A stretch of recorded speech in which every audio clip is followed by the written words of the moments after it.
Nais rin ng ilang youth sector ng bansa na maiparating sa Pangulo ang kanilang mga hinaing at kahilingan bago dumating ang SONA sa Lunes. Pero agad namang ipinadala ng palasyo sa isang forum ng mga kabataan si Deputy Presidential Spokesperson Abigail Valte para siya na ang duminig ng kanilang boses at maiparating ito sa Pangulo. Balitaan mo kami, Jackie Sai. Yung goal sa amin ngayon, na i-encourage ang mga kabataan na mag-engage sa discourse on developing pa yung country natin. Not just saying, ito yung gusto ko, but actually taking into account yung issues and concerns ng ibang sectors. Sa SONA ng Pangulong Aquino, ang National Anti-Poverty Commission youth representatives at ilang youth groups ay nagpapasalamat sa pagkakataong binigay ng Pangulo upang maiparating ang mga sentimiento ng mga kabataan sa pamamagitan ng pakikipag-usap kay Deputy Presidential Spokesperson Abigail Valte.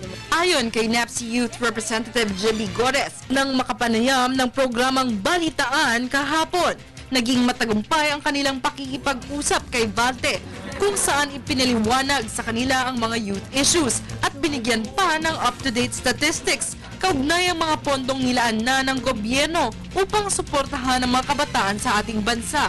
Ginawa namin ay yung youth budget or kung magkano nga ba yung nilalaan na pondo ng gobyerno sa mga kabataan age 15 to 30 years old. And then we found out through our study that merong progressive increase pero hindi ito nagtatranslate sa results. They will also echo this sentiment to the government agencies and at the same time will reassess the government programs kung bakit hindi siya nagtatranslate into results. They also said that ito yung avenue na pwedeng maging regular. The meeting can be made regular, especially that it takes into the voices of young people in the grassroots, in schools and in communities.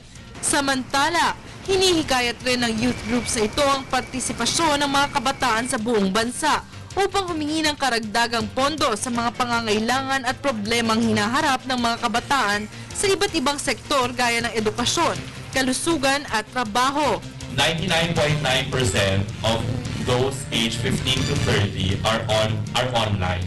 We want to get them. SONA is in Batasan.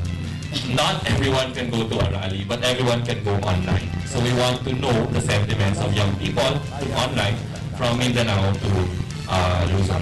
We can actually maximize yung democratic space na offer ng government natin ngayon. And actually, we're fortunately enough na nakapag-set tayo ng meeting with Ms. Abigail Valte and doon natin i-air to issues and concerns sa mga kabataan. So I don't think na necessary pa na yung Student Council Alliance of the Philippines ay sumama sa rally just to shout there and do violent thing, di ba? So gusto namin i-maximize at mas sure tayo na yung mga concerns sa kabataan ay makakommunicate natin sa gobyerno. Dahil dito, maglalagay ng online hub para sa SONA ang grupong ito upang mapanood sa live streaming at mabigyan ng pagkakataong magsalita ang mga kabataan sa iba't ibang panig ng mundo. Establishing an online hub near Batasan.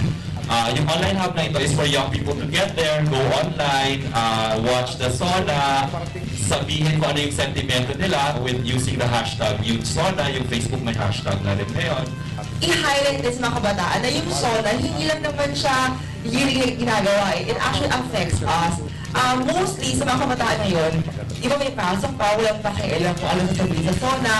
So siguro maganda rin siguro na i-encourage natin yung mga youth natin ngayon na you have to participate, you have to listen, and actually critique kung ano nga ba yung sinasabi ating Pangulo.